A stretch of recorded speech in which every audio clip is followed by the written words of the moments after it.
Good evening, folks, and welcome to Here's the Deal. I'm your host, Shilo. Of course, I got my trusty co-host with me, Mr. Marvin. How are you? I'm doing okay.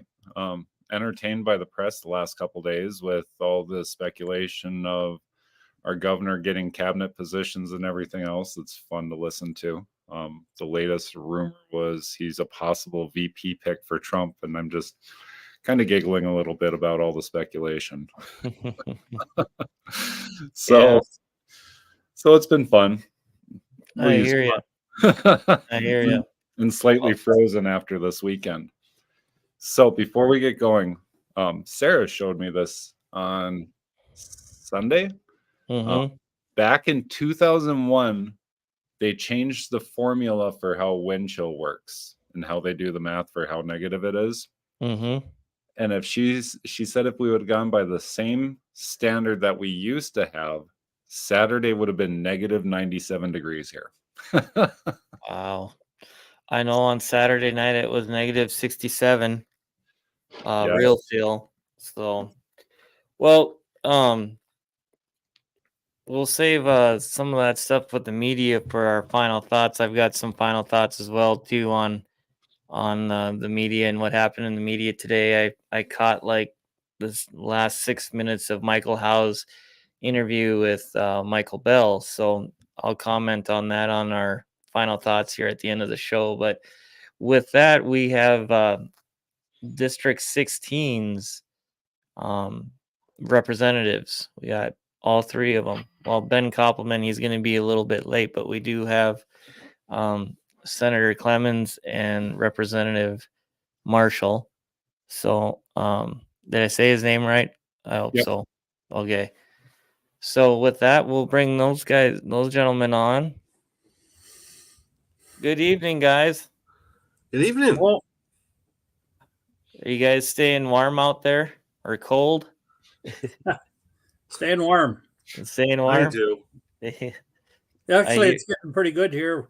I think we're up around 8 above here a little bit ago. So I'm looking at my phone. It still says we're at -3. So you guys are lucky.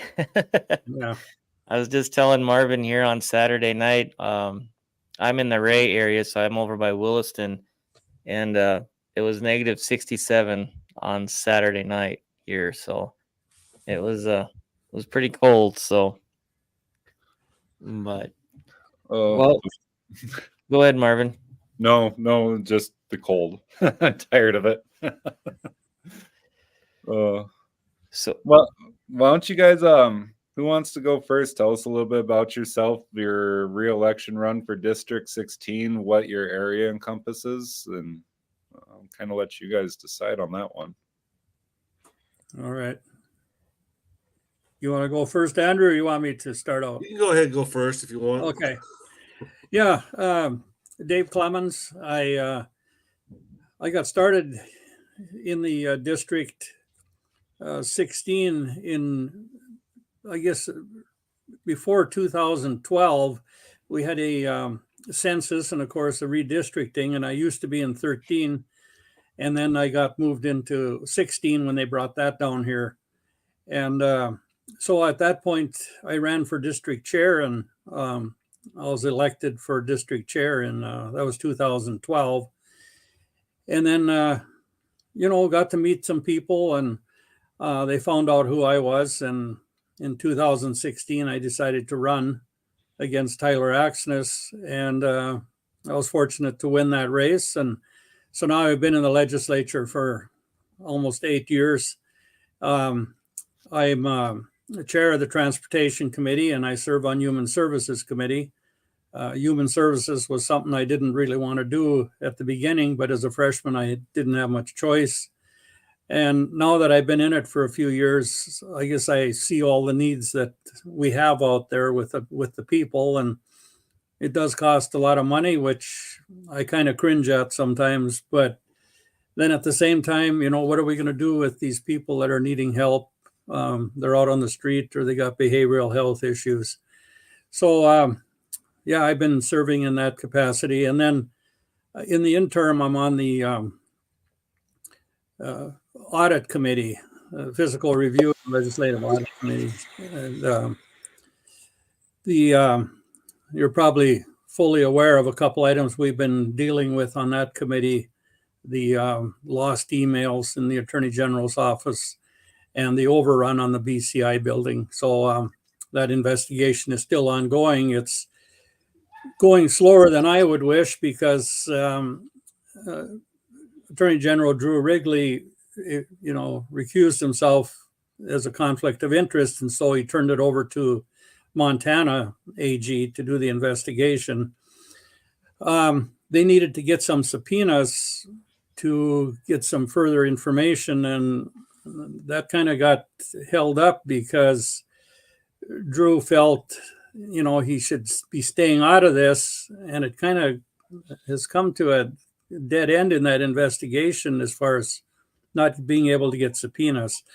They did complete the investigation, and now it's Drew is in the process of finding a prosecutor. So, I mean, I don't know how much time you want to dwell on this, maybe a little bit later, but there's a lot of stuff going on with that incident. So, well, you're more than welcome to talk about that. I would love to hear some more about that. I'm sure our audience would too, because we get asked a lot of questions regarding it. So, okay.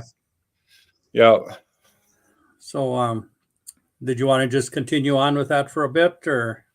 Why don't we let Andrew introduce himself here? Okay. And, yeah, we can kind of go over that too. All right. That's a pleasant surprise and be welcome to hearing. I'm sure Andrew does too. Yeah. Well, there's a lot to discuss. Of course, I'm Andrew Marschall, representative for District 16. I originally retired in 2005 from the Air Force, and back in some years ago, I went ahead and originally was in District 45. I ran in 45, and unfortunately, I lost by 8 votes. Some time passed, I went ahead and moved into District 16 when it was first formed up. And unfortunately, I lost in the endorsing convention by 2 votes. And then I waited around 4 years later in 2016, and I went ahead and ran with Senator Clemens and Ben Koppelman. And we went ahead and did a sweep in 16, and we took that all over. I currently sit on the Energy and Natural Resources Committee and on the Energy or in the Education Policy. And then during the interim, I'm on Education Policy and on the Rules Committee. I've been in. I'm looking forward to running again this year. One of the things we're working on, and during the education, we're doing a lot with K-12 and trying to find avenues to find people with dyslexia. We've got those bills gone through, helping the teachers find aid for different kids, and finding different ways of communicating and educating our kids that have issues with them. And on the energy and natural resources, that deals with, of course, energy.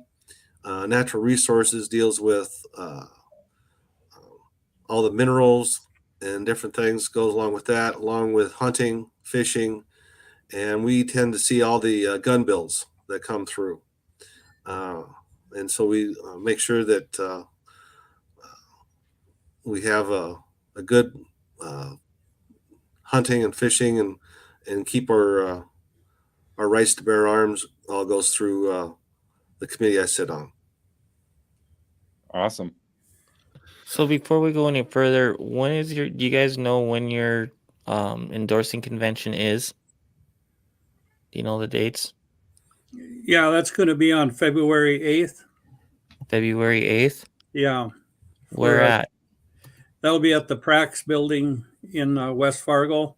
And we'll be meeting with I think there's 9 other districts that are going to be meeting there at the same time. And then, there will be state officers will be there, and they'll be giving a little rundown on the year.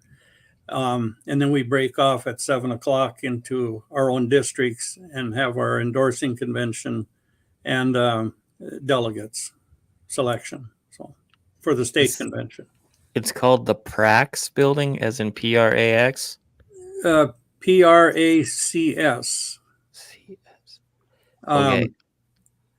Maybe I can find that address for you before we finish here.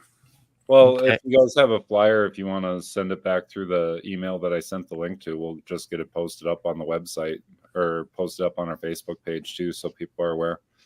I'm all for people knowing when endorsing conventions are, because it's important to get out to them, at least meet your representatives. And I mean, this year we have half of the legislature up for running. So I mean, you guys have 16, you have 46. What other districts out there are going to be up for re-election this year? I mean, in Cass County. Yeah.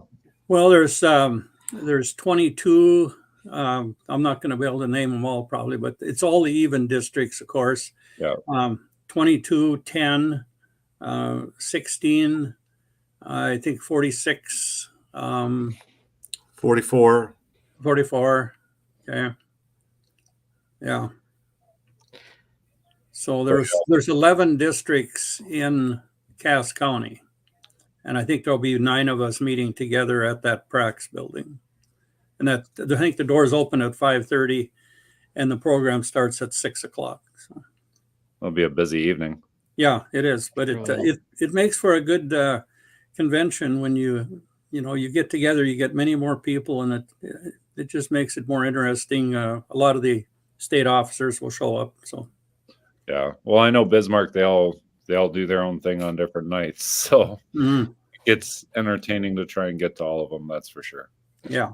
Do you guys feel that you get more involvement when you do it that way? Well, I think we do.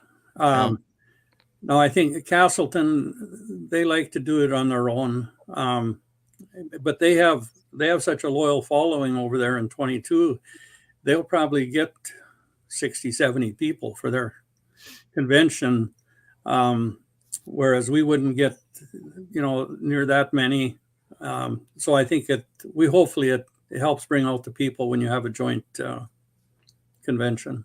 Well, in 22, that covers Hillsborough and that area too. So that's Belts, Haggart, and right? No, not 22. No, 22 is Castleton. That's 20. Never mind. Yeah, it's District 20. So, well, that sounds like you guys spend a lot of time looking at 2 of my favorite areas with health and human services, but I'm more interested in the Wayne stuff. So something that Pritchard and Olson and Magrum had brought up is like this is their last run for office because of the term limits and stuff like that. Do you foresee yourselves moving forward and switching seats over to House and Senate, or have you guys even really discussed that, or are you just focused on the next 4 years here? Well, right now I'm just focused on the next 4 years. A lot of things can happen in the next 4 years, and we'll for me personally, I'll cross that bridge at the end. Right now, I'm just planning on this to be my last time running, and that's all I want to be focused on right now. Yeah, well, you'll have the 69th and 70th legislative session, and after the 67th and 68th, I don't blame you guys.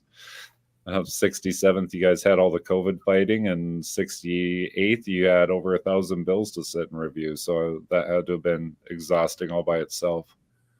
Yeah. And then we had the special session this year also. Yeah. And you almost had a super special session with the redistricting lawsuit. That's right. And that's still, we still might look at that. Who knows? Oh.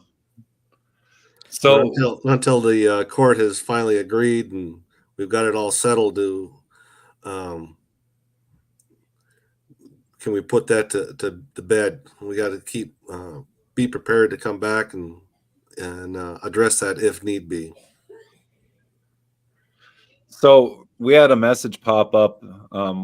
Somebody asked, how do we hold law enforcement accountable when they refuse to investigate crimes involving the mishandling and misappropriations of hundreds of millions of taxpayer dollars? I believe that's a direct reference to what's going on up in Williston with the schools. Have you guys heard a lot on what's going on up there? I know Galleon's audit caused 2 bills to be brought forward to try and limit his capacity to do his job as state auditor, 1508, and I don't remember the other one right off, but have you guys heard what's going on up that way, or is the House and Senate looking at doing further investigation as to what's been going on up there?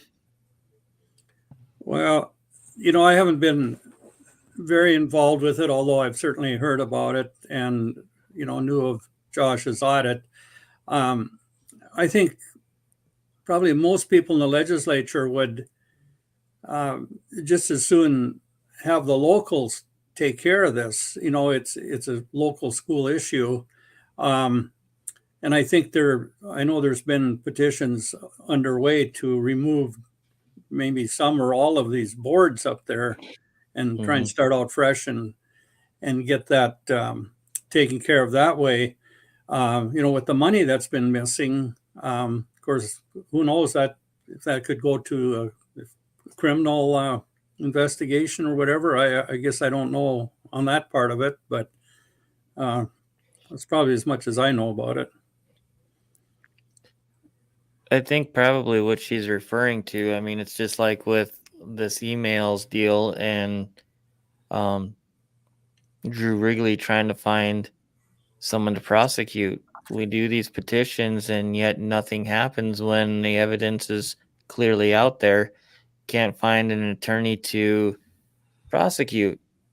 And I think, the frustration lies in is they're all in bed together because you aren't going to find an attorney to sue the state or the city or any government entity.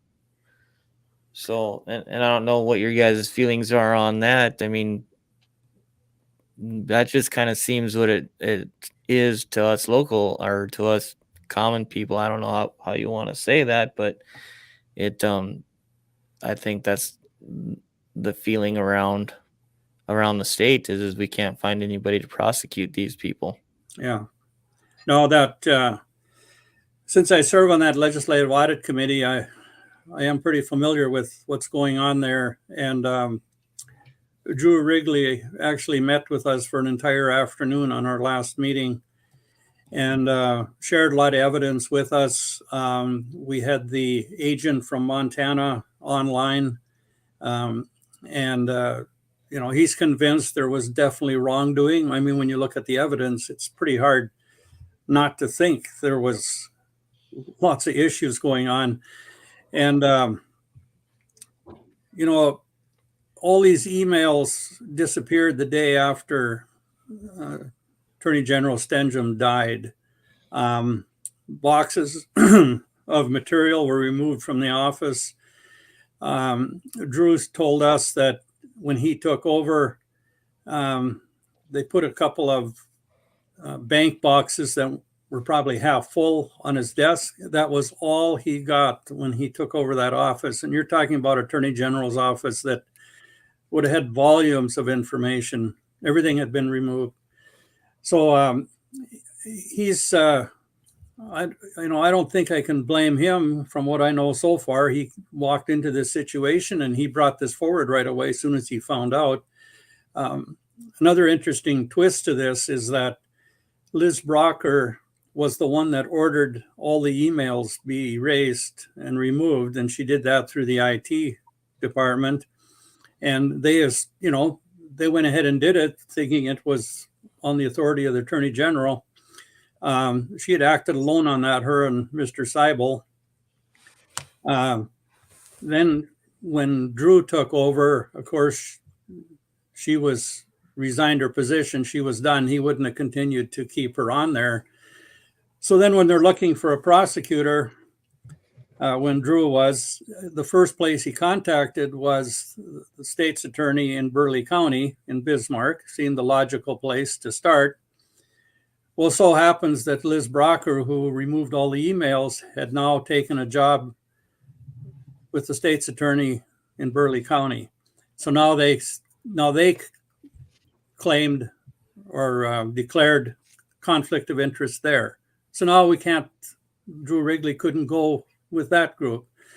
So he's gone to a couple other counties, and I know a couple of them have looked at it and decided they didn't have time to do it. Now, I think there's, is it Montreal maybe county? There's one county they're still currently looking at it and may take the case. But I certainly hope, and I sent a letter to Drew here last week, just encouraging him to keep on with this. Another thing that I find encouraging is that the ethics committee, which a lot of us weren't real excited about, not that we have anything to hide, but we felt, before that took place, we were already doing a lot of reporting with all our finances. But the people had voted for an ethics committee. Well, the good thing is now that ethics committee has filed charges against Representative Doctor. And that's an interesting part of the story, too, because Representative Doctor was part owner of the construction company, part owner of the building that was bought. Leases were signed to rent the building before the building had even been purchased. So a lot of things that just aren't right with it. Well, and it's this and the original investigation, from what I understand, is and kind of inspired some of the more detailed drill down audits that we see. Or now we have the dashboard on the Office and Budget of Management website.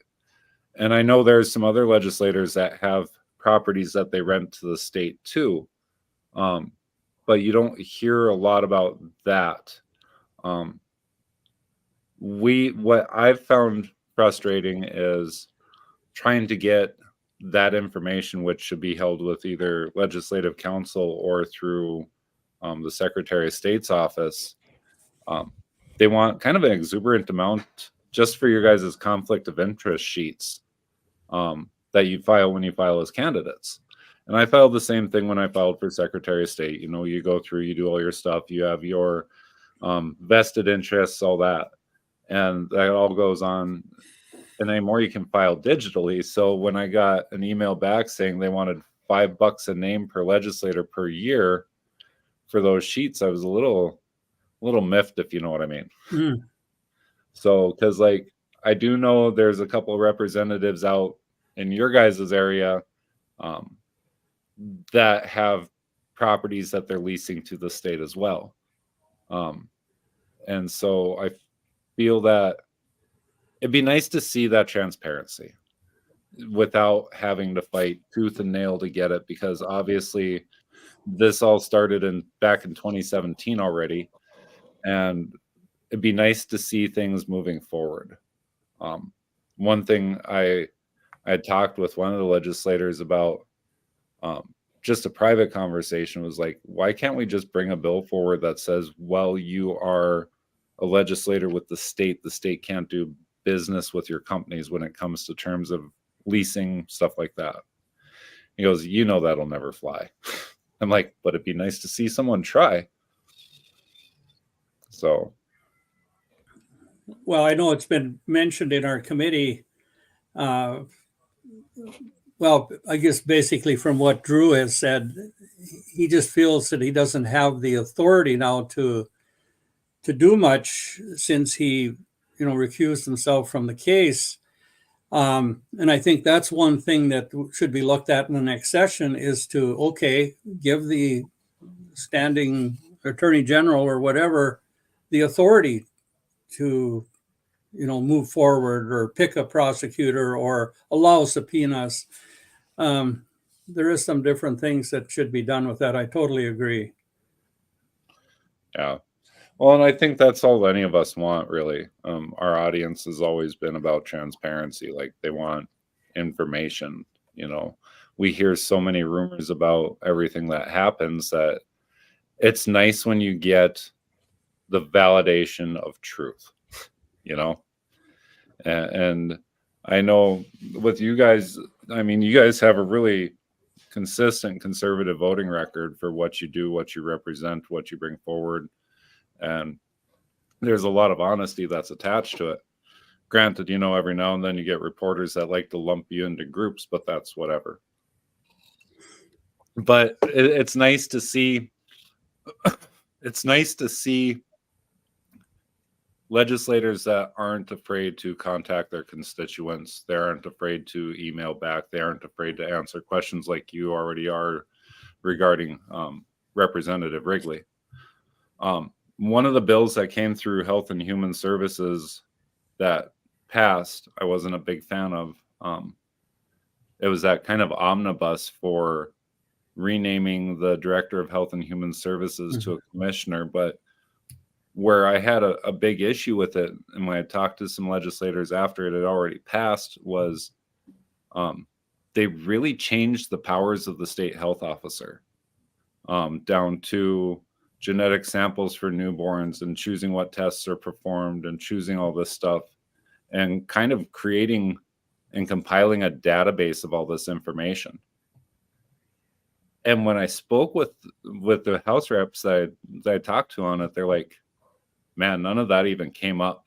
And I'm like, did you even really get a chance to read the bill? And they're like, to be honest, no. And so I kind of wonder sometimes if you guys, when you get to bills like that, especially this last session, when you see that 83-page monster, would people be afraid to abstain from voting until they get a chance to properly review it? Or kind of what kind of lead time do you have when you get those monster bills?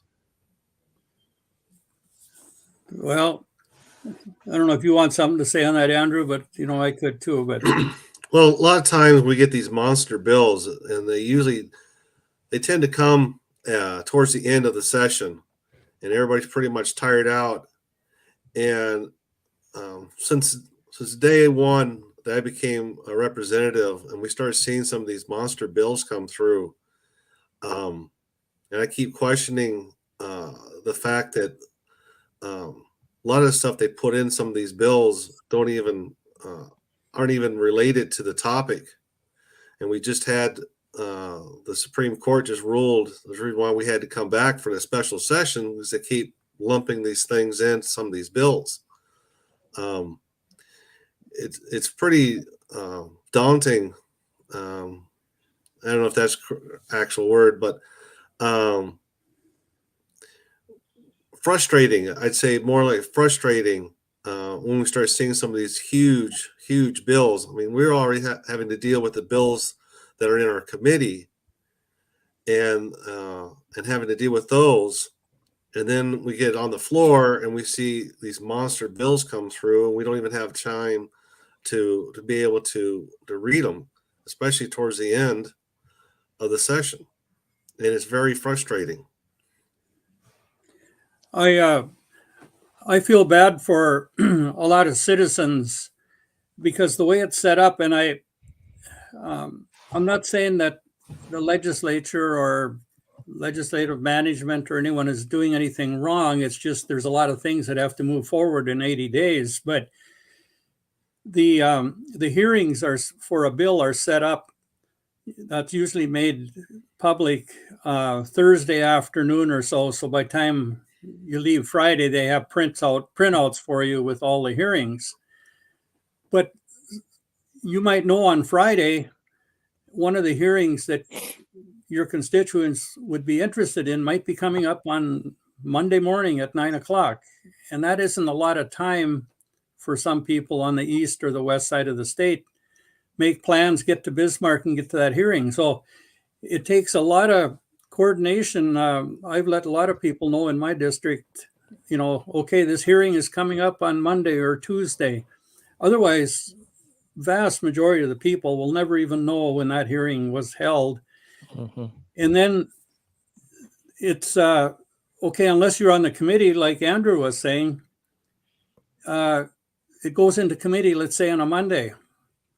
Well, most people in the legislature don't even know that that's in committee if you're not on that committee.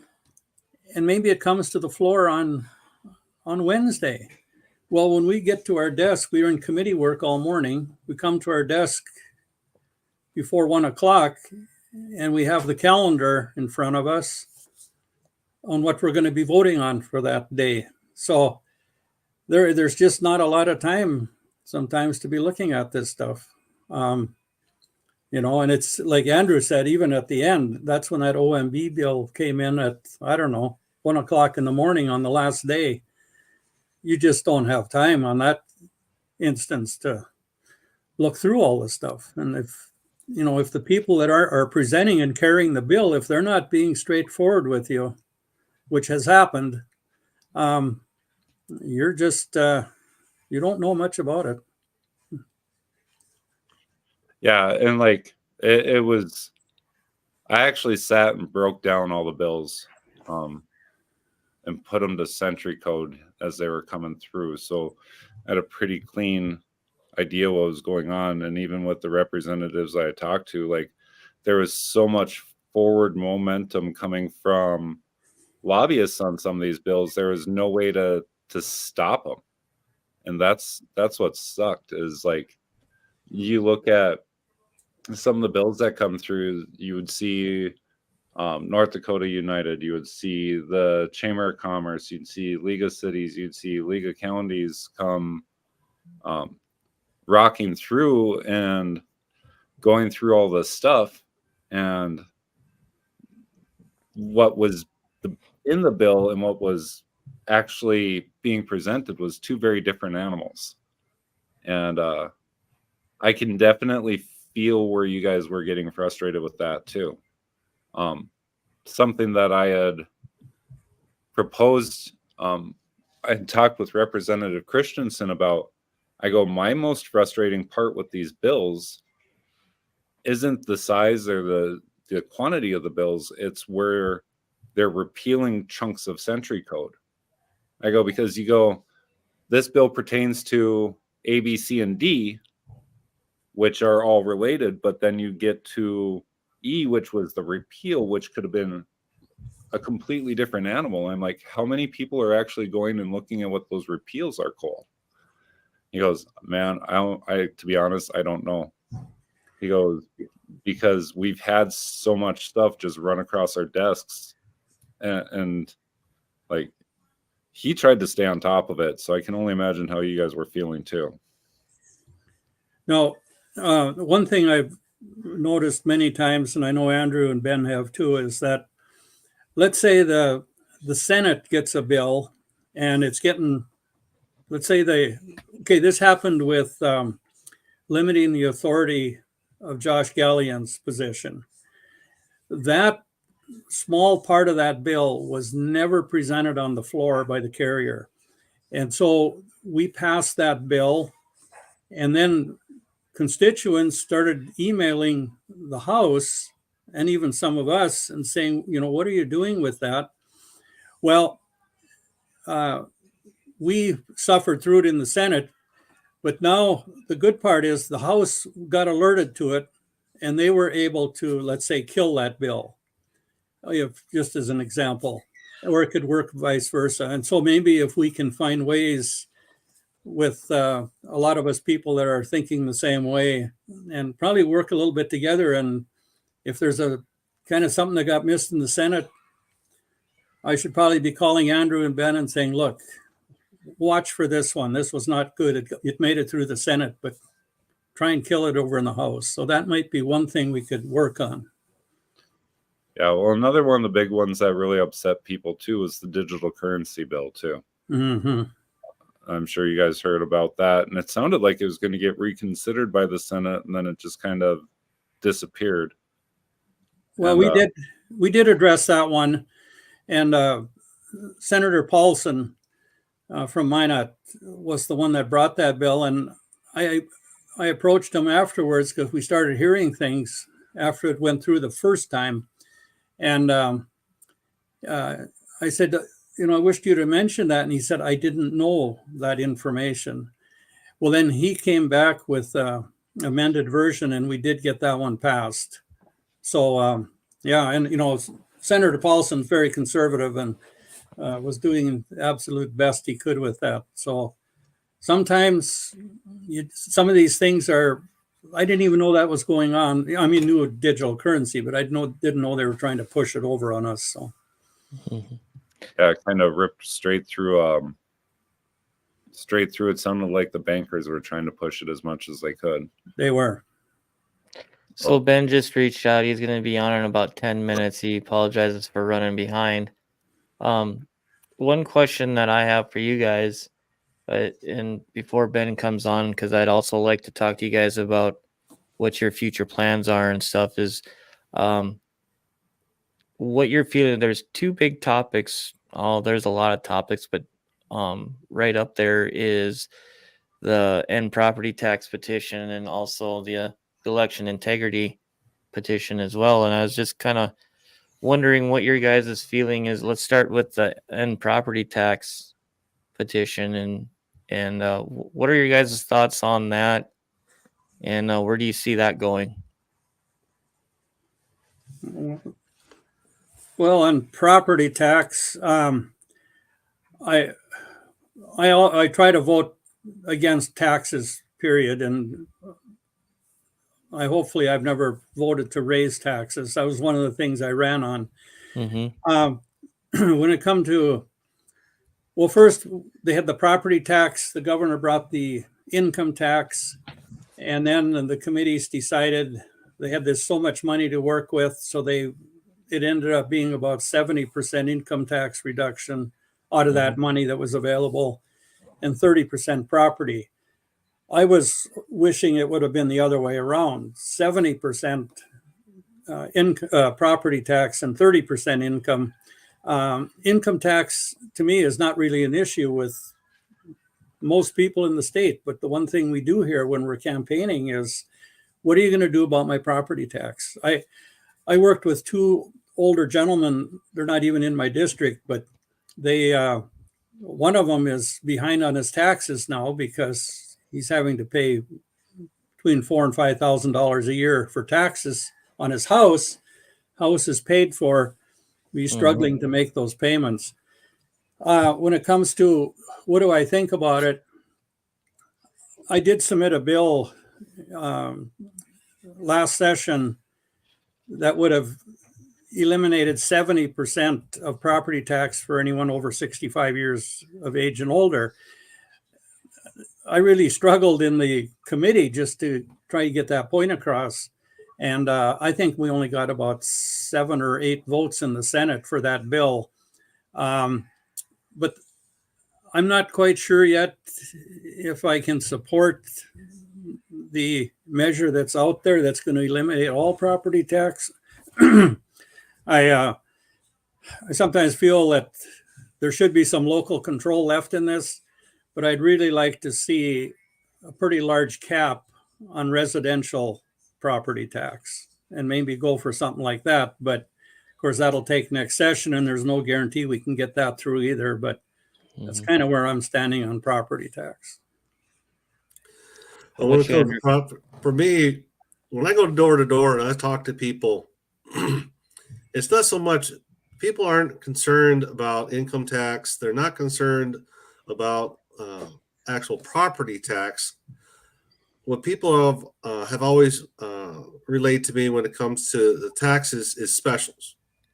And being in the Air Force, I've been all over the country. I've owned homes other places, and I've never had specials. And people, I mean, they have other ways of funding these items, putting up a traffic light, doing infrastructure. Other cities and other states, they find other ways. And I've talked to city people in Fargo. I've talked to the people in West Fargo, and they just keep pushing back, saying, "Oh, we got to have these. We got to have these specials." And their excuses, I don't buy them, not one bit. And when it comes to I'm not a real good fan about doing away with property taxes altogether, but the simple fact that they're not trying to do something different as far as eliminating specials and they just don't care. To me, it's something that they just don't care. They just do whatever they want to. I bought a house, and all of a sudden, next thing I know, they raised the value of the house $20,000.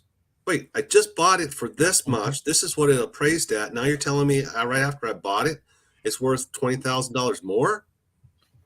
Well, we go by market value. I don't buy that either. I don't buy their excuse. So when Rick Becker comes across with this measure about eliminating property taxes, I'm like, they're not listening. The cities are not listening. And so I was like, okay, let's do it. Let's eliminate property taxes. Although I'm not 100%, but I'm like, darn it, let's do it. Let's eliminate property taxes. Make these people, it really frustrates me, and it frustrates all my constituents I've talked to about these specials. That's one way of eliminating specials. Eliminate all property taxes. So I'll give you an example of that. There's a gentleman here, served in the Navy. He's got to be mid-60s. He's lived, besides being in the Navy, he's lived here. He's a local. He's lived here most of his life. Grew up here, born and raised. He had a house. He has a house with a dirt floor, mind you, and it was built in the beginning of the 1900s, and they wanted to raise his. I'll never forget it because at the time I was a sitting city commissioner here in Ray. They wanted to raise his taxes like $5,000, and he said, "For what? The house is, this old. It's got a basement floor. They'd never been in it when they did the tax assessment." So he fought them. But I think that's where a lot of people's frustrations are, and then we hear our governor get on and say about all the billions and billions of dollars that we have. I mean, we had a $19 billion session, and we can't do anything for property tax. So, and I guess my big thing is if you don't pay those taxes, you can lose your home. And not everybody can afford that. But on the same token, there was someone who was talking about an escrow account. See, I think a lot of people aren't paying attention because they have their mortgage and they have an escrow account, and they don't really know what happens. They don't really get it. And so I think that's some of the problem as well is that people aren't informed enough either. But I think in this state, we should be able to do away with property taxes and be okay. I mean, well, let's go over the wasteful spending that we did in this state. It's pretty horrendous. So, hi Ben, thanks for joining us. We're just talking about the property tax initiative.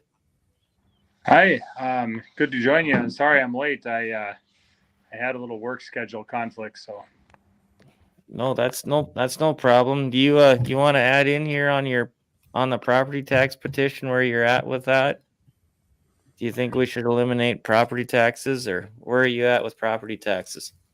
Well, for a long time, I've been kind of a property tax reform guy where I've been saying that we need to do away with valuation because that's where the hidden increases are in property tax, and have something that's more a derivative of the services provided, like fee for service or some sort of a consistent property tax that does not stealthily go up through valuations.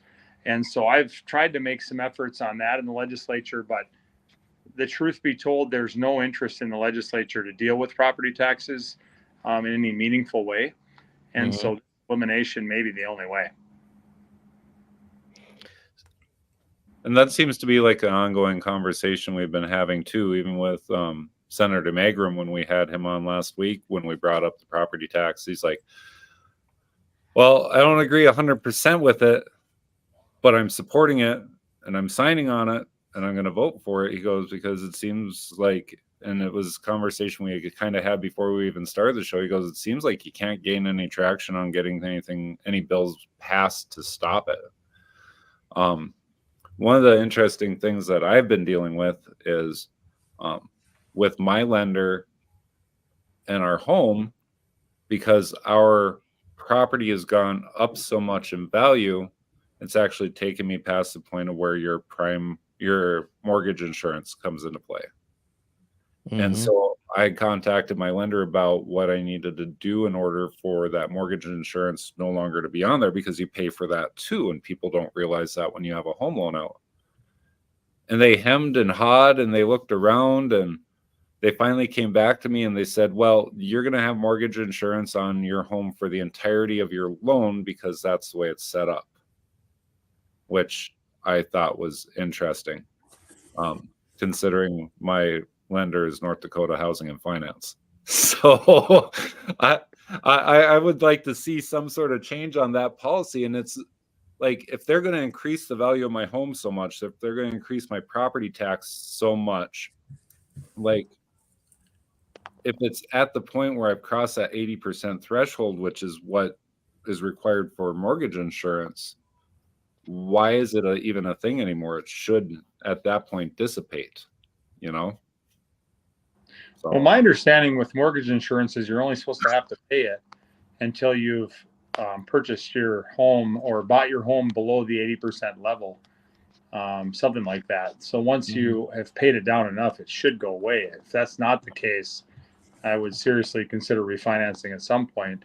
But the bigger issue that I think a lot of people bring up is, should you have to rent something you own? And should you have a constant liability at the threat of confiscation if you don't choose to rent something that you supposedly own? And I think that's where I tend to agree with the property tax measure. Where I tend to not like it as much is we claim to be the party of local control. And so, we've kind of come up with the solution that the locals cannot be trusted. So we're going to take it away from them.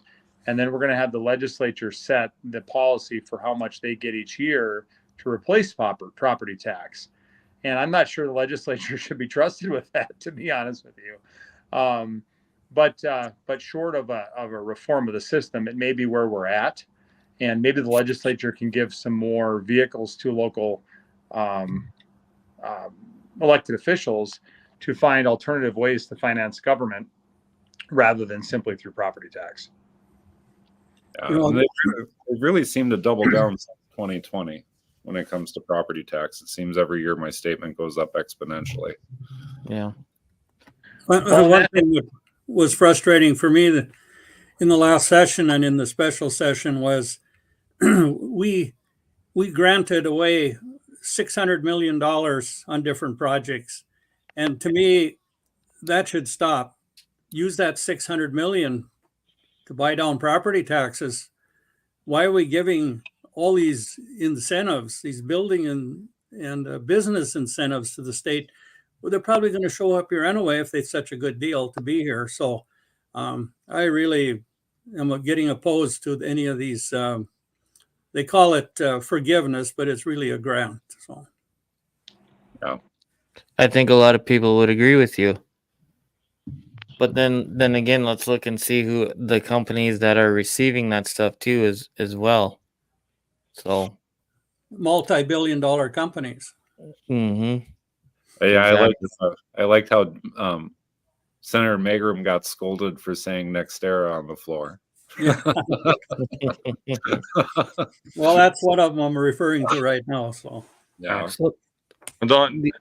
Don't mention wind turbines or carbon capture then either, because you'll probably get in trouble. Well, we talk about them all the time. Yeah, so. That's a fact. So, the other issue I brought up and something that I've been heavily involved in, and a lot of other people as well around the state, I actually got to go down and speak at the Mike Lindell and Election and Crime Summit down there, and stuff. And the reason why I'm asking you guys this is because I caught about the last 6 minutes of Michael Howe's interview with KFYR today, and for him to say that we have nothing to worry about with our machines and that they're not on the internet, there's evidence of totally the opposite. But I'm wondering, with the Election Integrity Act that's going around as well, that petition, where are you guys on our elections here in North Dakota? Would you like to see us go back to paper ballots? Or Well, I think I served on Government and Veterans Affairs for several sessions, that committee, and we dealt with most of the election stuff. This was the first session I was not on that committee, but I will tell you that in the process of kind of reviewing that, it does seem that we have probably about as secure a system as someone can have with the machines that we have. But at the same token, I don't think they're foolproof. And I think if you act like they're foolproof, then you're kind of setting yourself up for failure.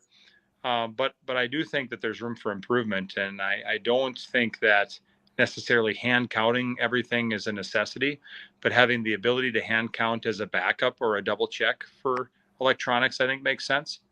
Because then if stuff doesn't, if you have a close race or stuff doesn't smell right, you can go back and check it. And I think that's been the real question: is can we truly do that if we want to? I mean, can we reasonably double check it in these races? And sometimes they say we can, but in certain races they keep the ballots for such a short time that it's not practical. So I think those are the things that we got to figure out. Another thing that I think has contributed to this, some of you probably remember when every small town had their own voting place, and you probably had 200-300 people voting, and they counted those ballots and they were done and they were sent in and it was final. Now it's happened, of course they claim, well, we can't find judges and so forth. Well, nobody else has thoughts, huh?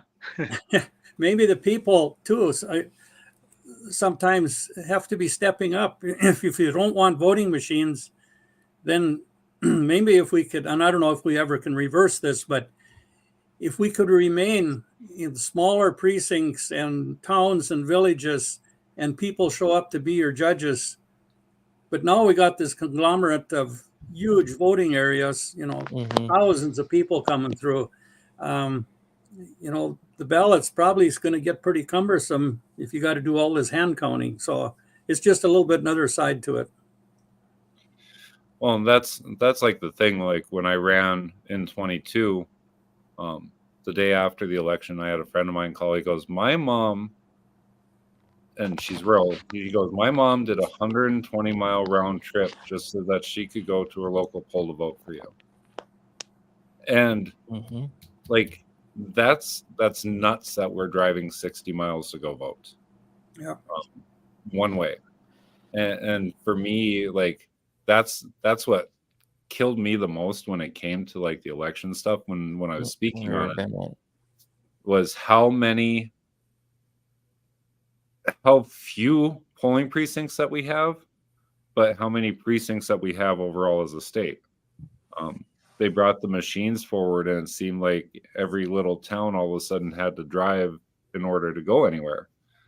I'm originally from Lair, which is down in Senator Eberle's neck of the woods, but like, I'm not even sure where the polling locations were down there, because it used to be you could go to Lair, you could go to Wish, you could go to Ashley, you could go to Napoleon, you could go to all these places to vote, and you just don't seem to have that anymore.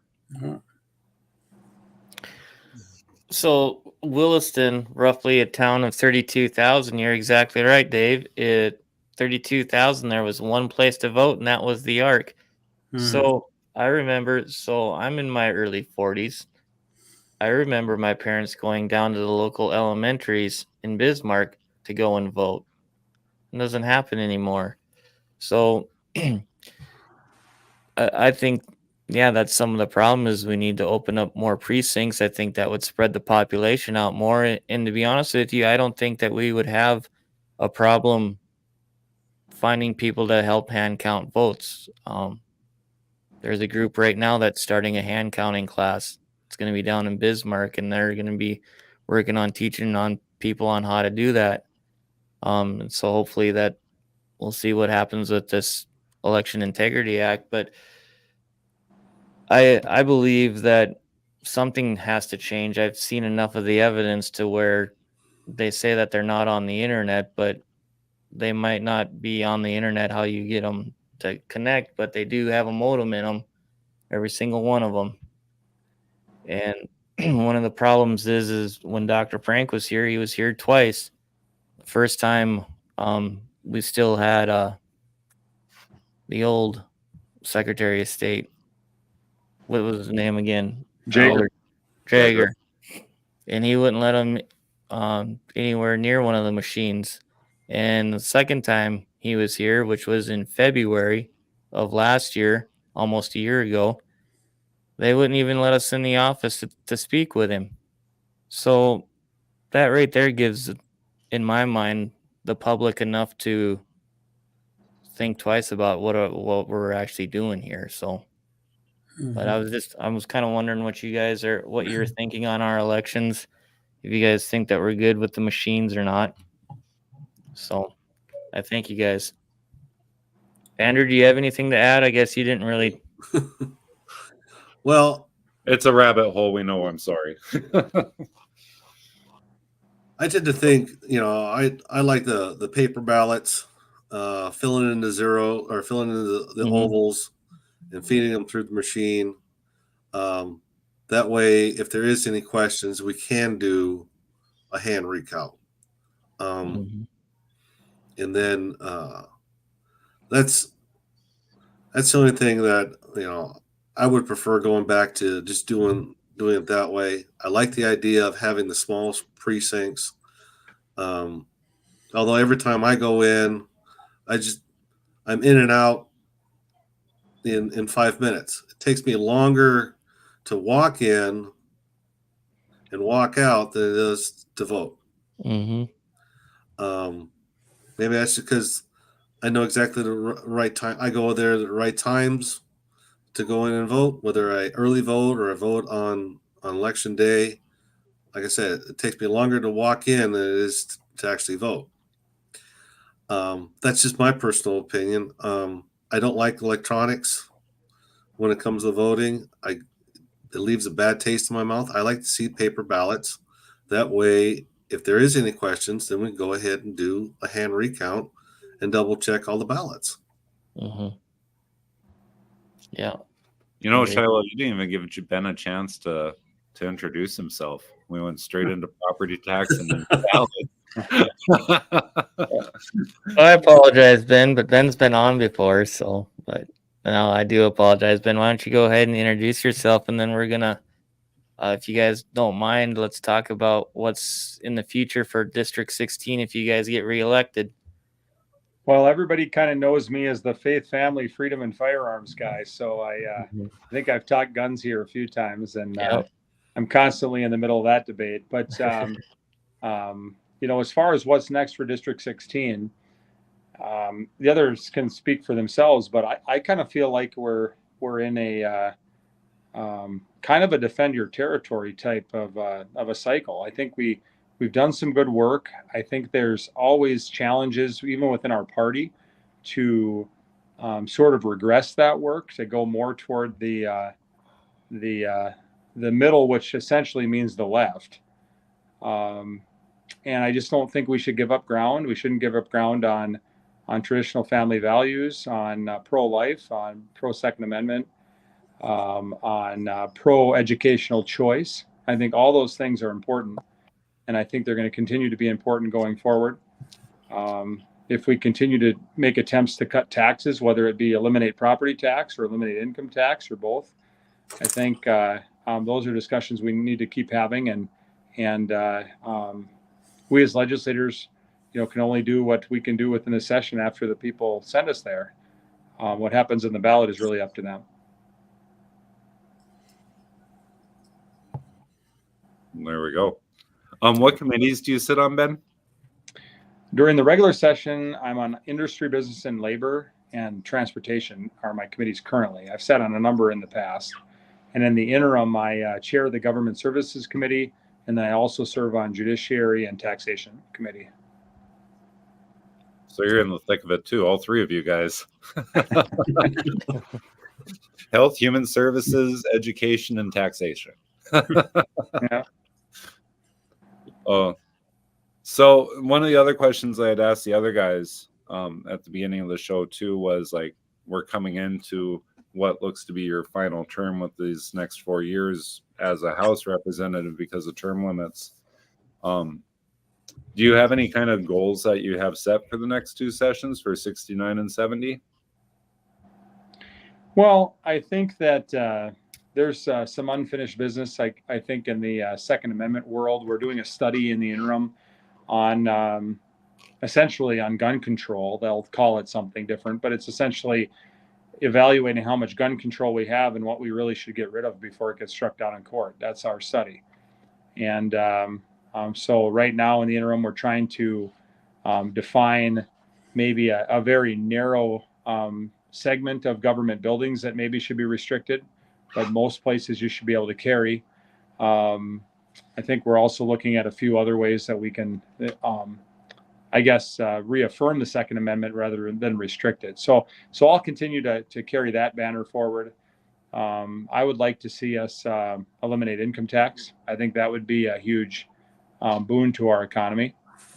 And I guess I would like to see us achieve educational choice, where we can attend the school that you want with and take your dollars with you. I mean, if education is as important as it is, and if the public schools have no problem competing in education, then we ought to give the parents educational choice.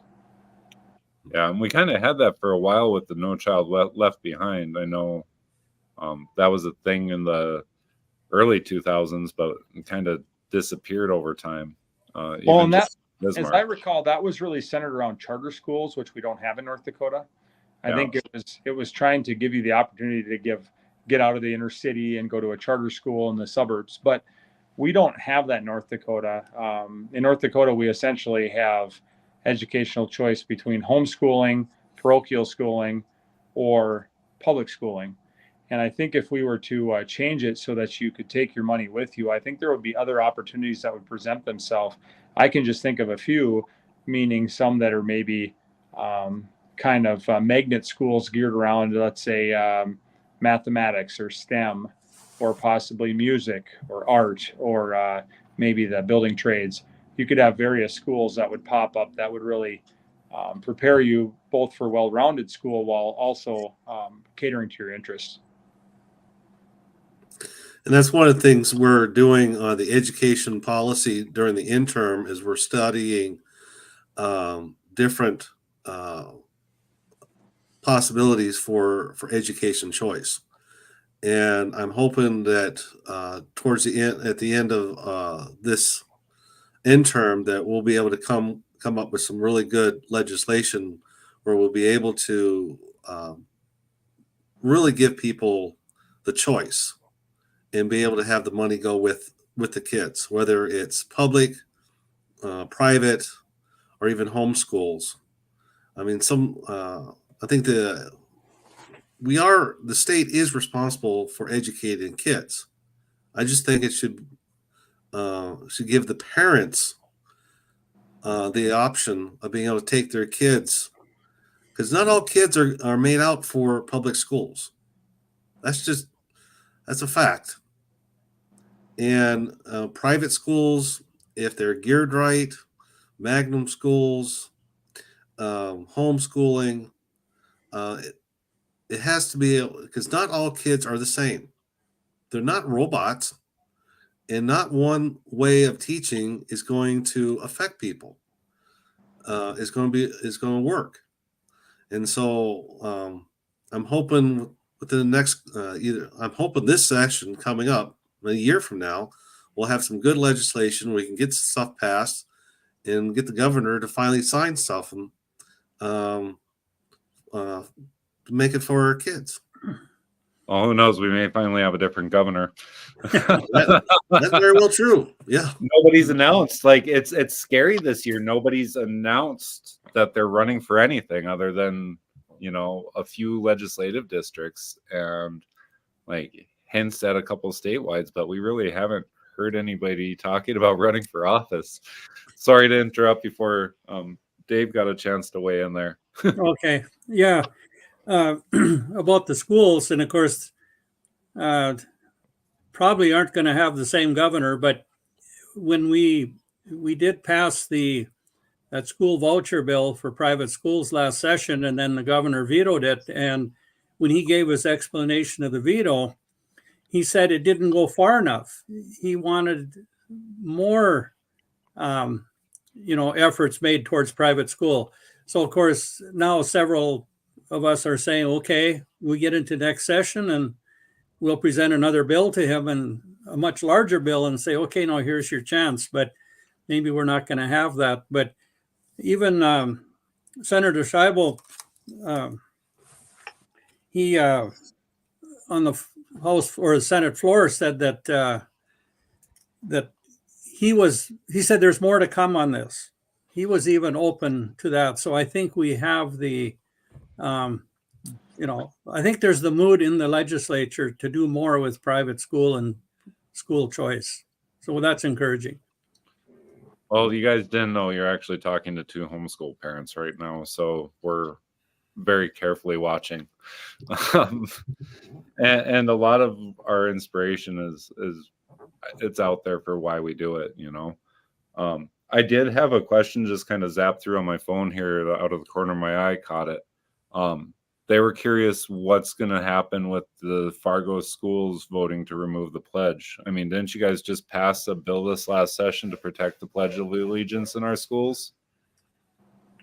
We did pass the bill. It was what the bill said was it was not mandating the Pledge of Allegiance or the 10 Commandments, but that every school had the perfect right to do so. So it isn't something that's going to force them to do it. Well, the governor also signed an executive order on the pledge too, I believe. So it seems like we've had the biggest pushback out of Fargo when it comes to a lot of this stuff. I think Fargo backed off on a lot of that. I think that for some reason, I'm thinking that was even during the legislative session that happened.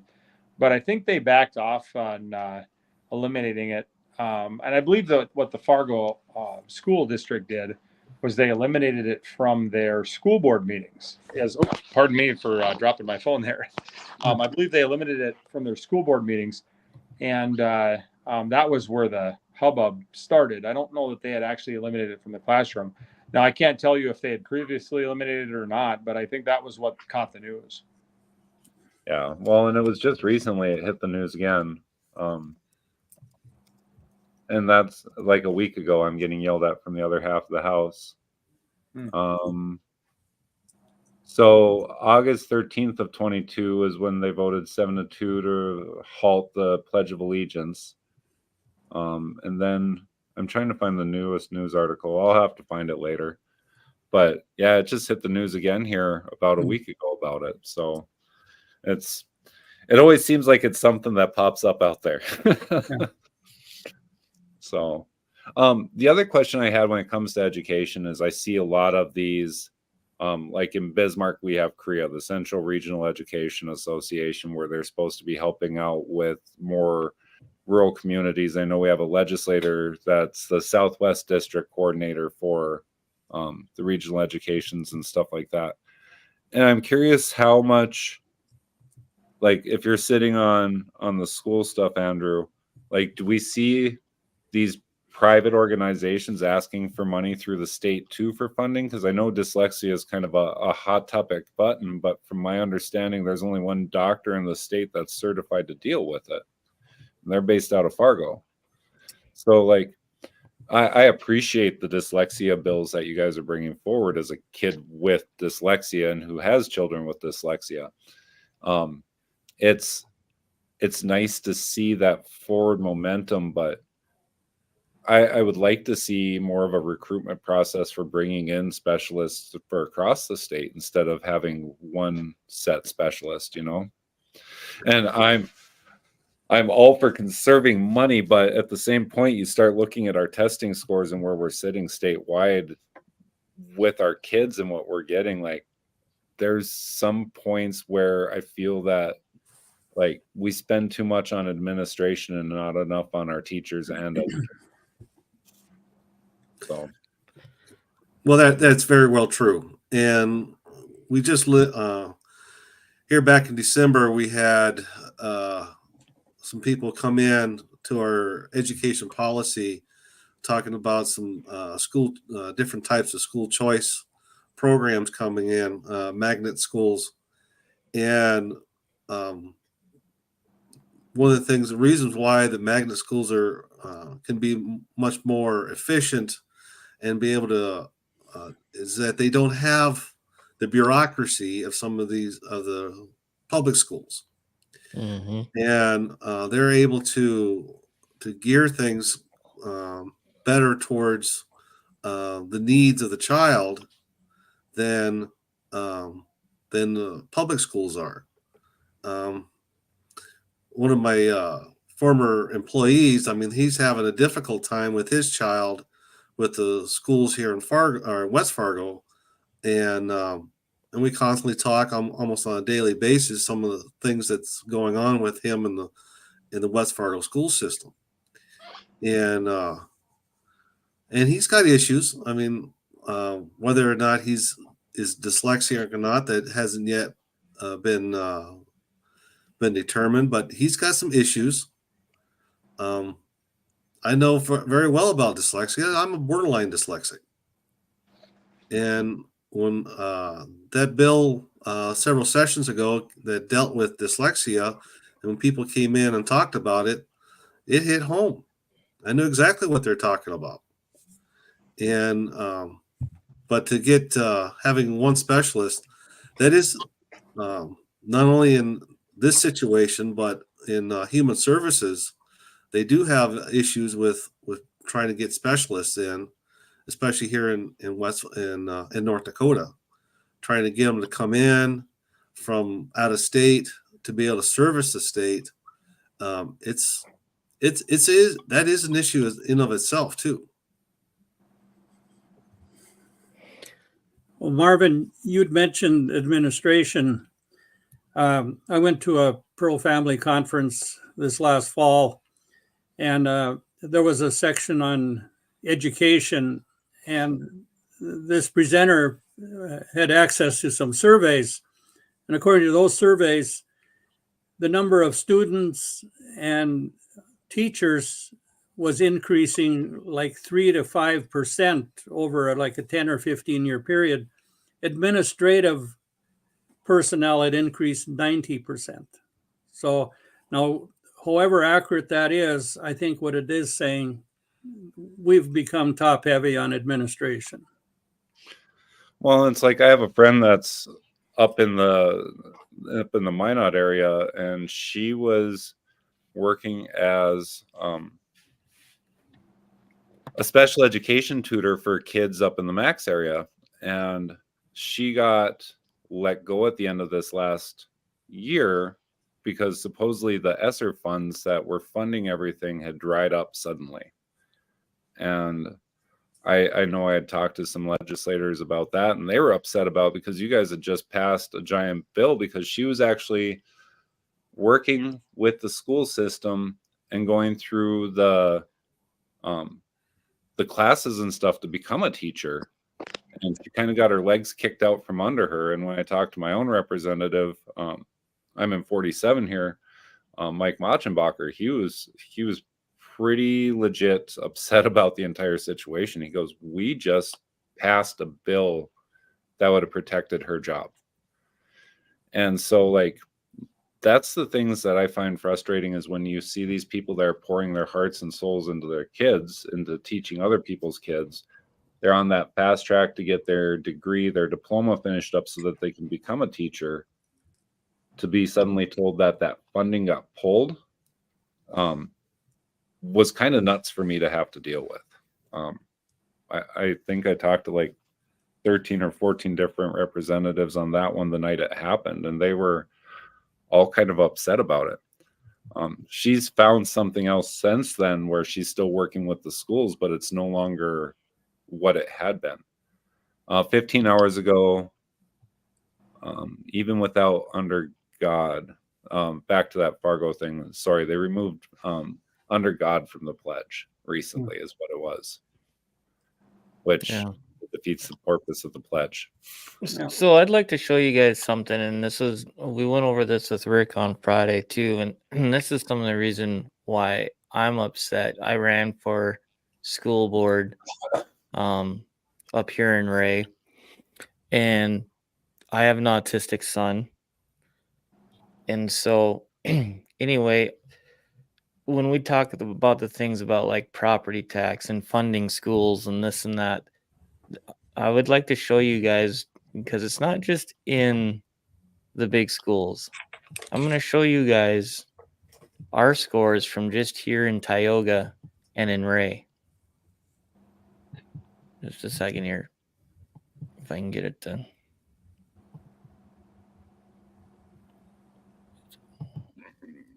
Shilo, you working on it? Yeah, I hit the wrong button again. I apologize, guys. You need to hire yourself a producer. Something. I'm just staff writer and website. There we go. So, can you guys see this? Marvin, can you guys see this on the screen? Yeah, I can see it. Yeah, we can see it. So, this is Tioga for last year.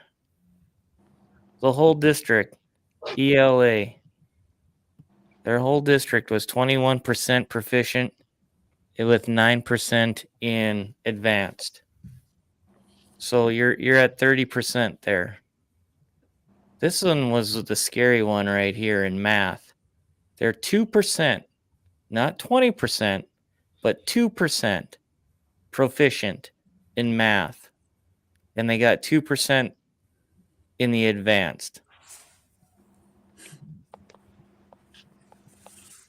Down here for science, we got 30 to 34% and 5 to 9% in the advanced. So when we talk about what we're getting for our money, and we're paying anywhere from 11.5 to 13.2 per student up here. I'll show you right here in the little town that I'm in Ray.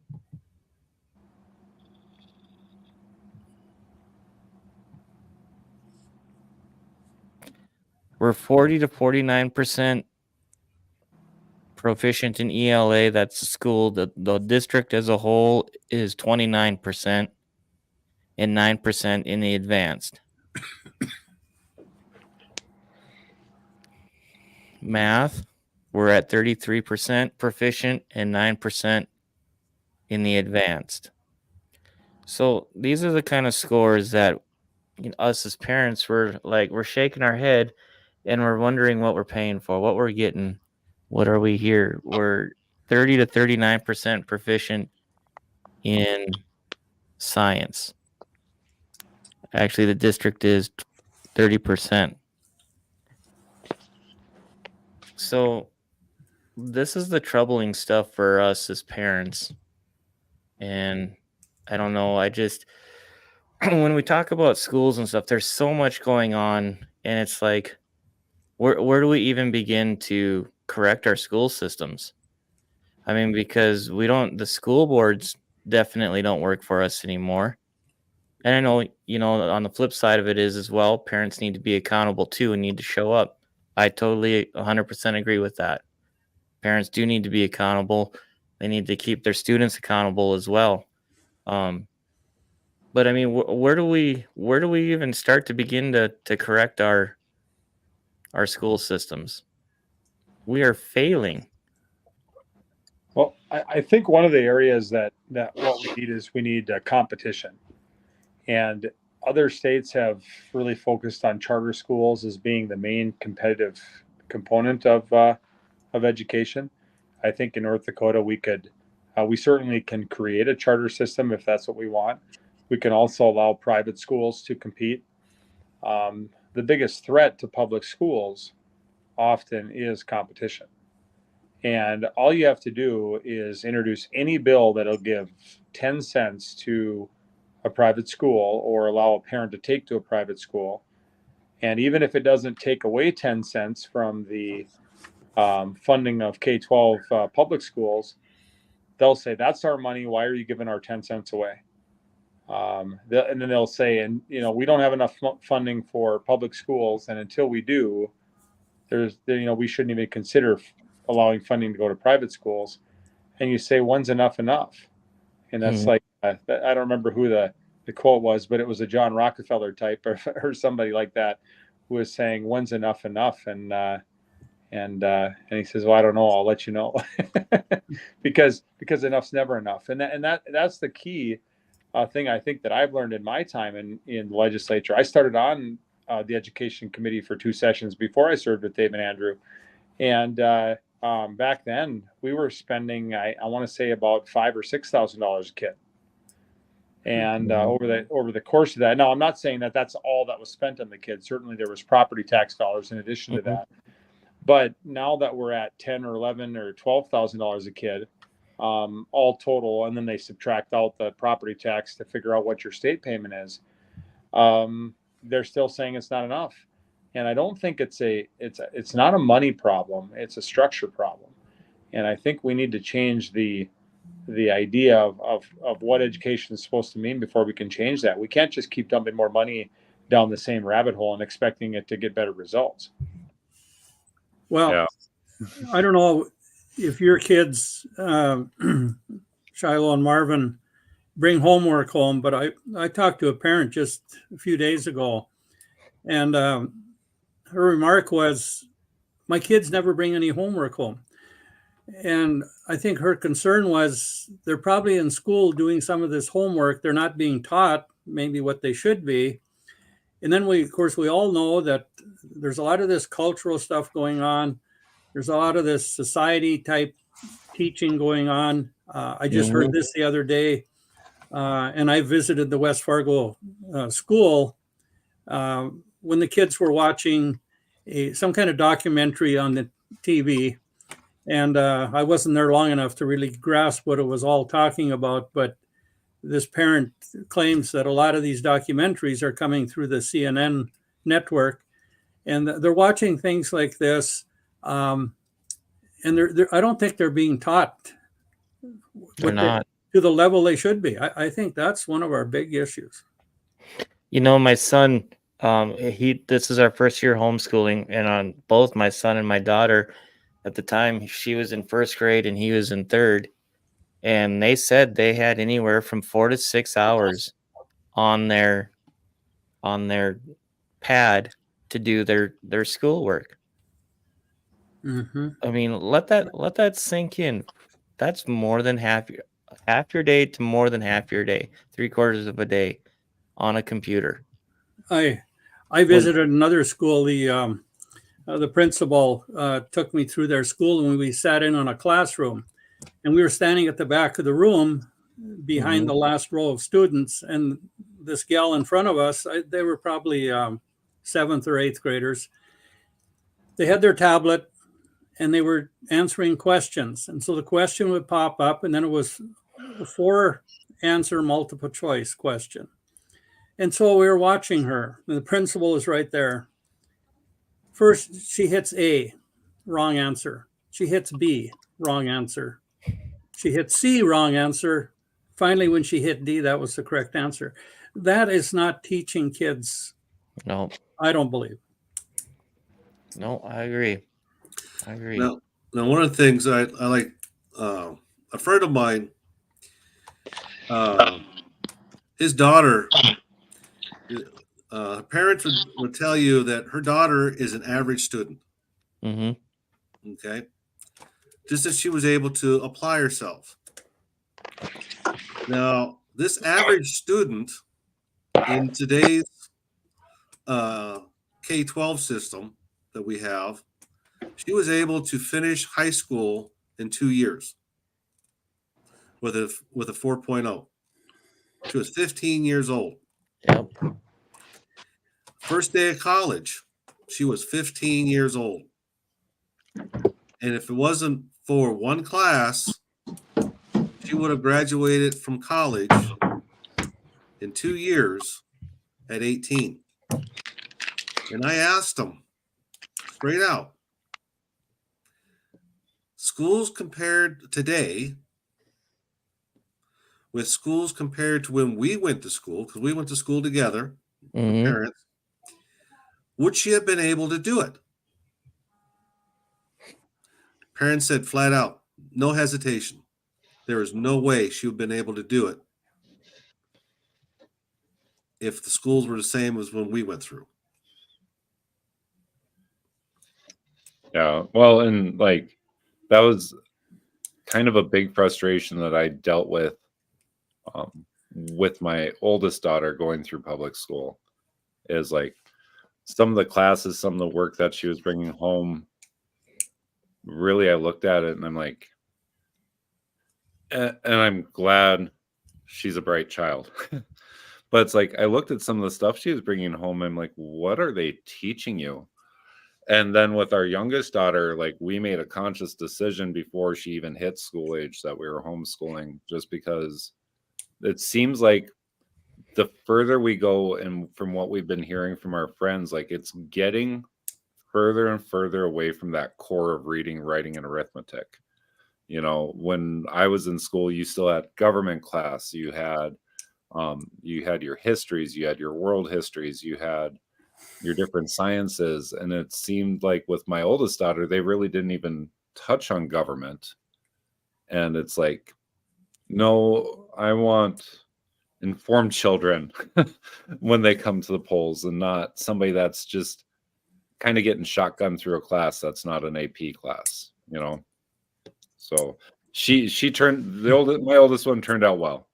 And then my other biggest gripe when it comes to like the spending that we have on the state is I don't think we invest enough into the arts programs, where we focus a lot. You see so much money getting spent on the stadiums and everything else, but you look around our state, we're really kind of a gray colored state. You don't see the arts. You don't see the bigger focus is on music unless you go through the parochial schools, you know. It's band boosters bust their butt to get money for new instruments. You look at like a bassoon. A bassoon is an out of reach instrument for a small school. They run on average $15,000 to $30,000.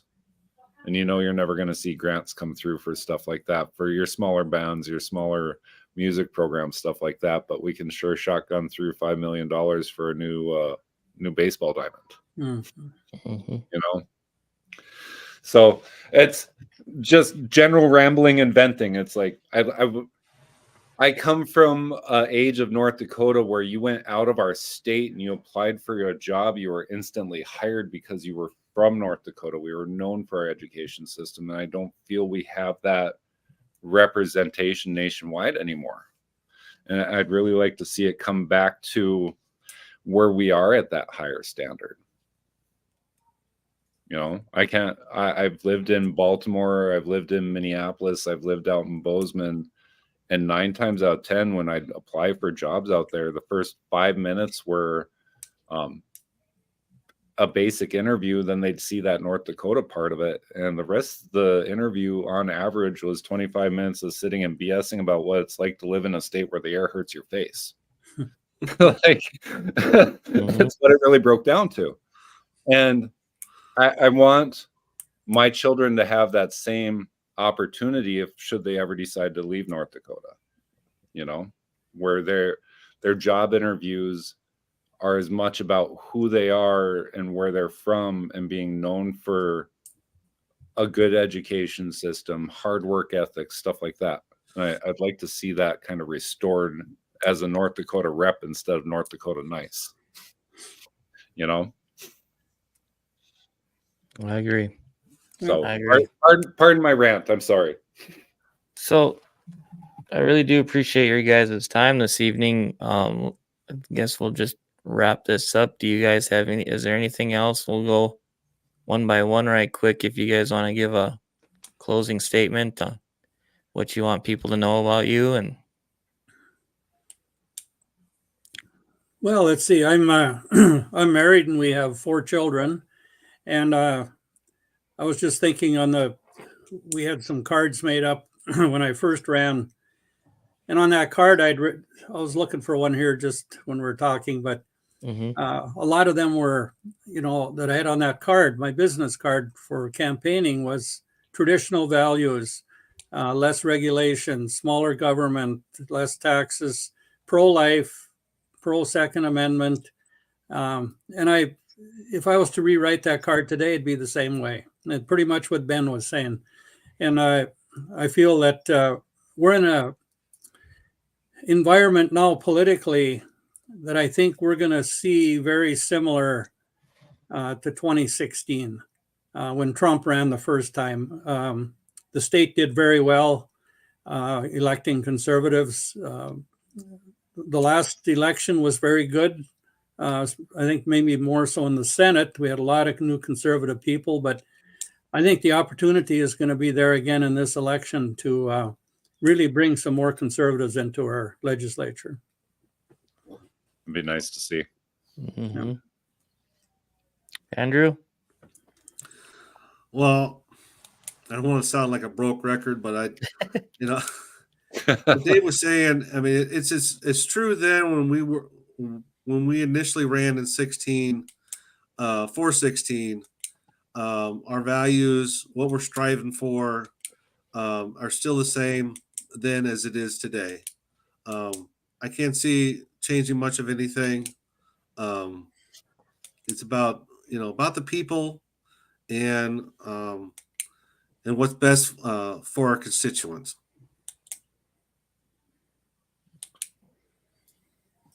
Ben? Can't hear you, You're Ben. on mute, Ben. Sorry about that. I'm not sure how that happened, but I think I can agree with everything both of the others said about that. And I think that's a lot of the way I felt even before it was cool in 2016 when I ran in 2012 and initially got in. That's how I felt back then. It was really nice to have running mates that felt the same way because spending that 4 years with two Democrats representing the other 2 seats in my district was not the funnest time. But I think we have opportunities to set the stage as we're pushing up against term limits or possibly against term limits. We'll see how that shakes out. But it's possible that we have the chance to set the stage for kind of the next generation of legislators that are coming through. I think we've got a lot of young people that are under the age of 30 that are poised and excited to take over, and I think that's certainly exciting to me. I'm hoping that I can be a role model to those individuals on some of the areas that are kind of my wheelhouse, and that I can also show them that it's okay to lean on others that have other expertise when there are areas that are not your wheelhouse. And I appreciate all of your watchers and listeners that support the pro Second Amendment stuff and the pro family and family values stuff. I think that's important for North Dakota, and I think that's important above and beyond anything that's business related for North Dakota. Well, I mean, you guys are really a credit to your district. I mean, you got a tough crowd out there, and what you've come through and what you've accomplished over the last session was good to see you. I was happy to see District 16's votes, even though I'm from Bismarck. Sorry, Shilo. No, there's still room for improvement from Bismarck. Come on now. I'm from Bismarck, so like I watch the entire state when it comes to these votes, and like the first time I got to meet Dave was 2 years ago. Pastor Locke had come through. I got to meet him out in Lincoln. That was super cool. Like Ben, I think the first time I met you in person was at Pizza Ranch, believe it or not. And Andrew, I don't think we've had the privilege of sitting down, but like I've always found you guys are pleasant to talk with. And so it's nice to see you.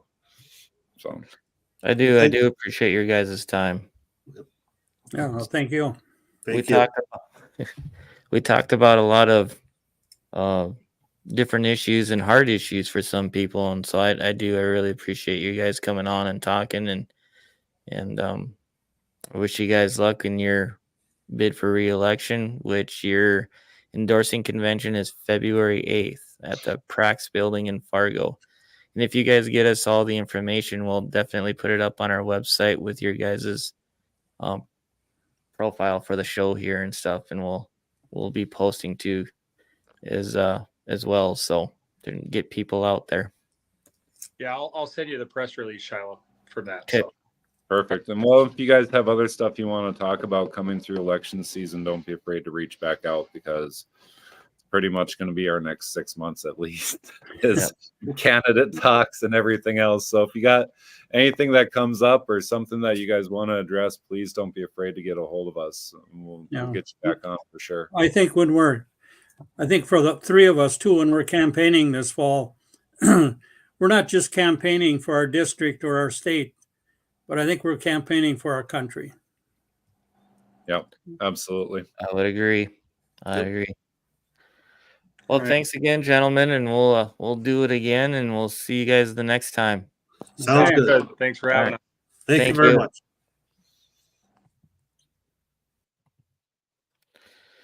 Wow, that was the representatives from District 16, Senator Clemens, Representatives Koppelman and Marschall. So, I have to give them props. In my opinion, we talked about some things that not a lot of people want to talk about, from property tax to election integrity in our elections, and Even with the stand-up schools. stuff, Yeah, I was not expecting that conversation this evening. no, I was not either. So, which brings us to our final thoughts. What do you got for final thoughts? I'm like I was joking with you before the show. Like, it's amazing the amount of press that our governor is currently getting about possible cabinets, about possible, VP, about all these possibilities. And I played an audio for you earlier, and do you think I can find it now? But it was of Governor Burgum saying, he really would have a hard time working with Trump because the company you keep. And I'm kicking myself a little bit about it, because it's like he goes out, he campaigns against him, he fights against him, he doesn't say a lot of positive things about about President Trump, and now everybody's waiting for him to be tapped on the shoulder for a cabinet seat. And I mean, love the guy or hate the guy, but that weird double speak is how we got to where we are currently. If I'm not a fan of somebody, I'm not going to change my tune just because we have them on the show. Right. And what do you need, honey? I love you too. Come sit. Come here. Sorry, I got the dancing little girl that has not had enough daddy time today. Gotcha. But it's one of those things, like, it baffles me to say that you won't work with somebody, and now you're doing a press tour talking about, possible cabinet seats or possible VP seats. I don't know if Trump would actually support him. And then we have to question, Donald's motives if he does actually put him to a cabinet seat or a VP seat after all the name calling that he had done about Dakota Dud or whatever the heck he was calling Burgum.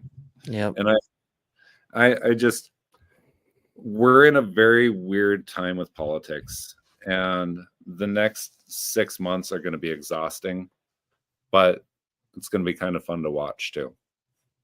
So that's my ramble and rant for the day, because it's just, I've been shaking my head for 3 days about this.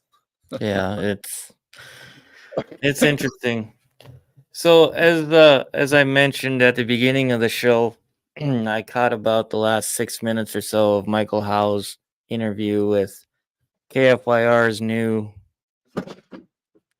radio guy, personality, whatever they call him, Mr. Michael Bell.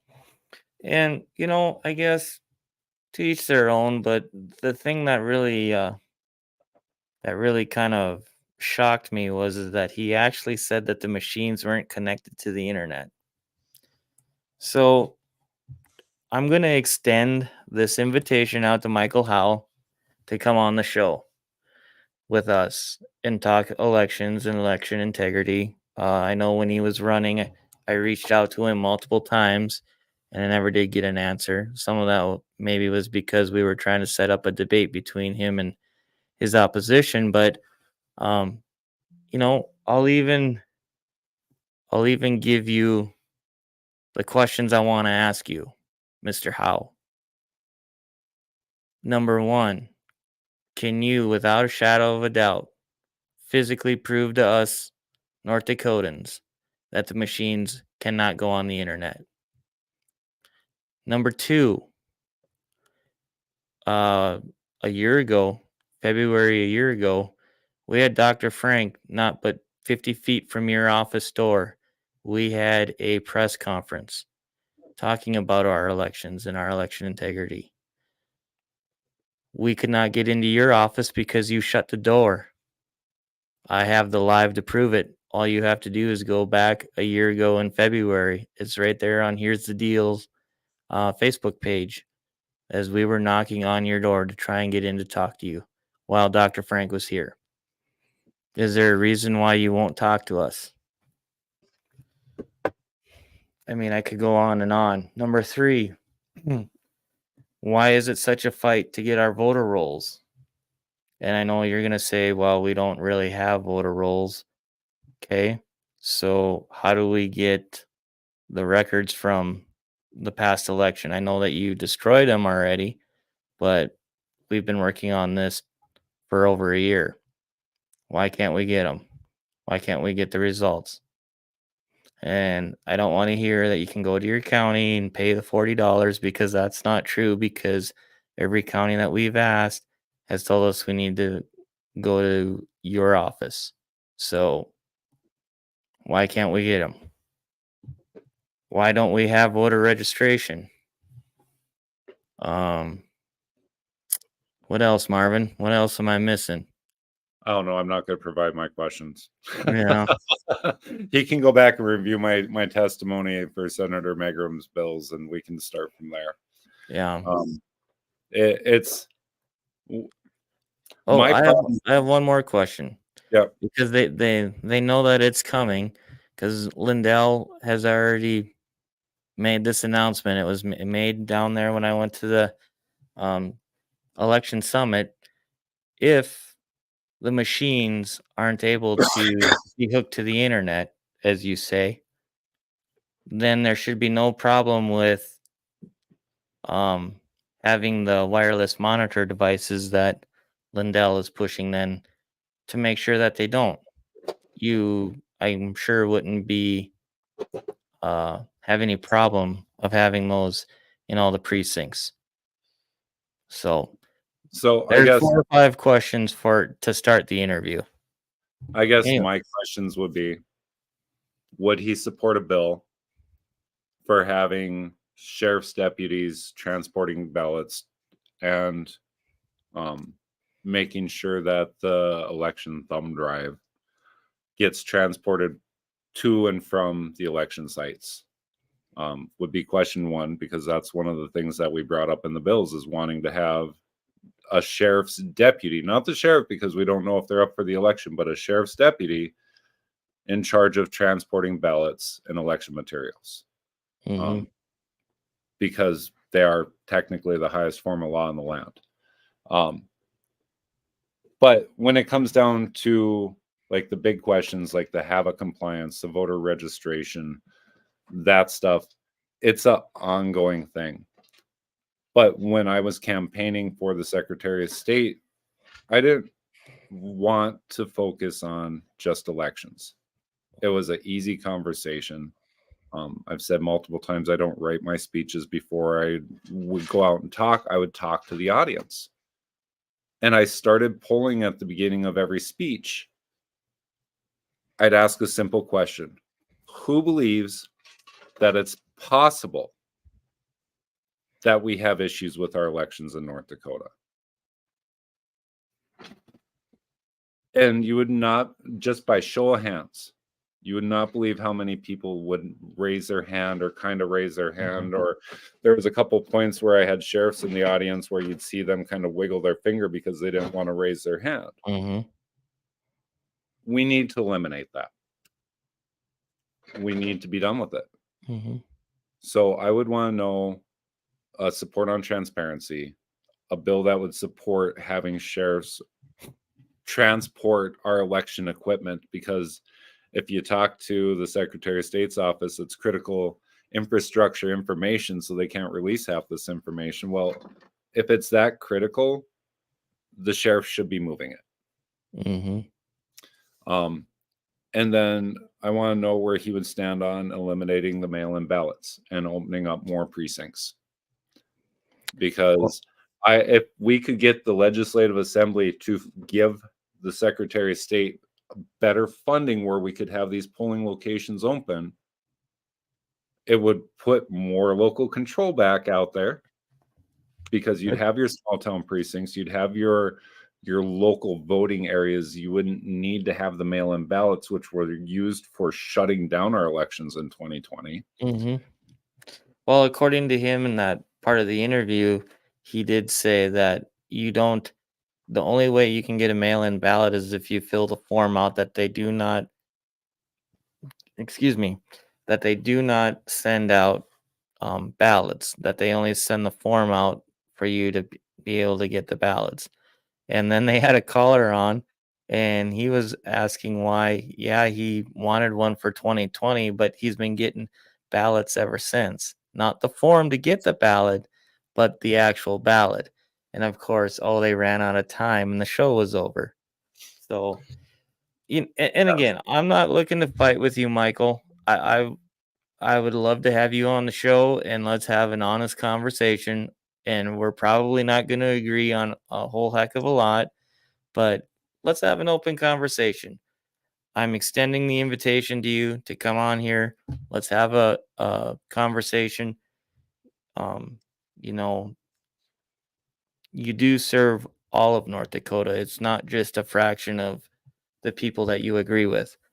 So I would just, again, I'm just extending that invitation out to you to come on the show and let's have a conversation. I'm not looking to fight. I'm not looking to yell and holler at you or whatever the case may be. I just want to have an honest conversation and get some answers to some of these questions. Yeah. So, at any rate, well, we had it's a longer show tonight, but you know what? I felt that it was really good. I my hat's off to those guys for coming on here. We talked about some not so easy subjects. So, but with that, I don't have anything else. Do you have anything, Marvin? We're not on this Friday night, folks. Don't forget about that. Our next show will be with Philip next Tuesday. This kid that's running out of 32, and I'm not saying he's a kid, but he's going up against some established seats, so it should be interesting to see how that goes. Really excited to talk with him. And then I'm drawing a blank who we got coming up. I'll have to look at the schedule, folks. But yeah, we got some fun stuff coming over the next couple weeks here. So definitely. All right. With that, we'll catch you a week from today, next Tuesday. Have a good evening. Have a good week, and God bless you.